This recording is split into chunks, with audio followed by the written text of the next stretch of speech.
শাহবাগ থানায় শিক্ষার্থী হল সংসদ প্রতিনিধি, ডাকসু প্রতিনিধি, সাংবাদিকদের উপর যে হামলা হয়েছে সেটা দ্রুত তদন্ত রিপোর্ট পাবলিশ করে সেটা তদন্ত রিপোর্ট সাপেক্ষে তাদেরকে বিচারের আওতায় নিয়ে আসা অপরাধীদের এই বিষয়গুলো নিয়ে এখন আমরা দেখা করতে আসছি। আপনারা কে কে যাবেন?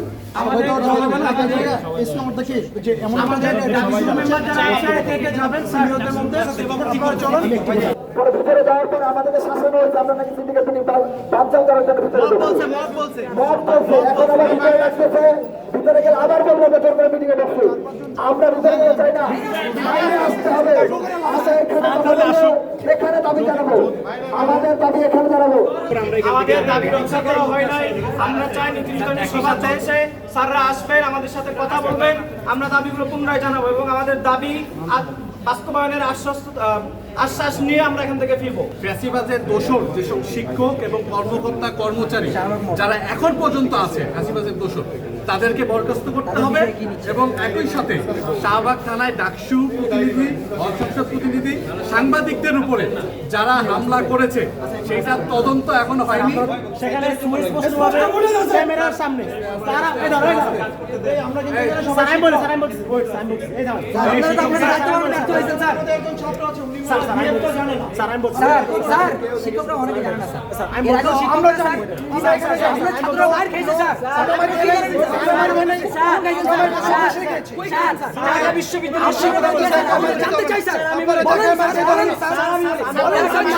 শিক্ষক আমাকে মসজিদের ভিতরে খেলেন স্যার, আমরা জানতে চাই স্যার, বলেন স্যার, এটাই বললাম স্যার, শিক্ষক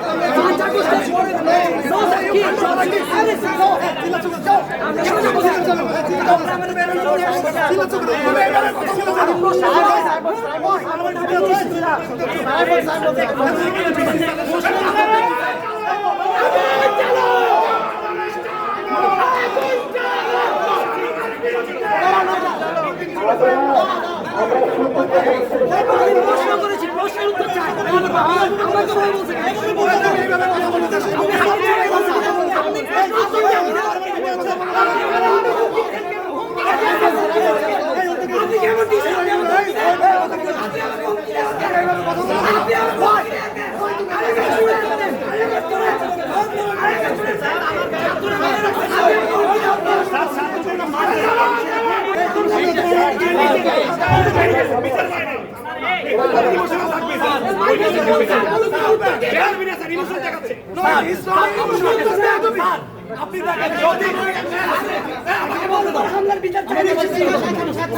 আপনি যদি দেখেন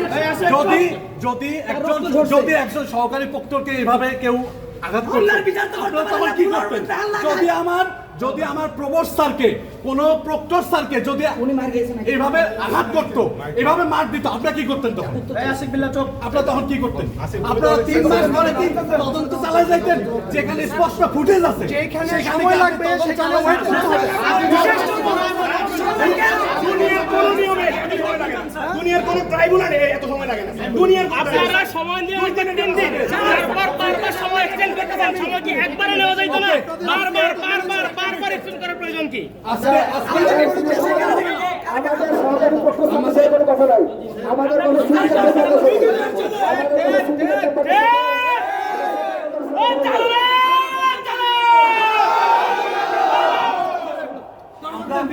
আমরা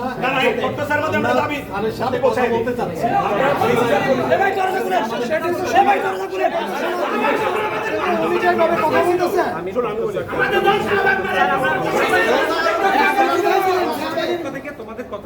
স্যার আপনি এটা পৌঁছায় দেন ভিতরে নিয়ে এসে পৌঁছায় দেন।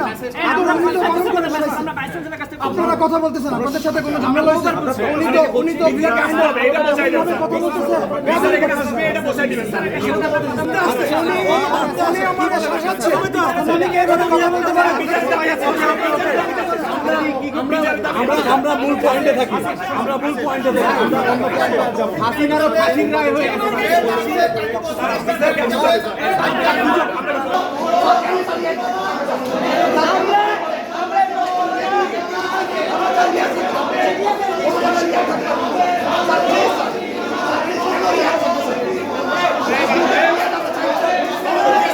আমি একটা মেয়ে ভাই আমি একটা মেয়ে মানুষ ছিলাম আমাকে ধাক্কা দেওয়া হয়েছে কেন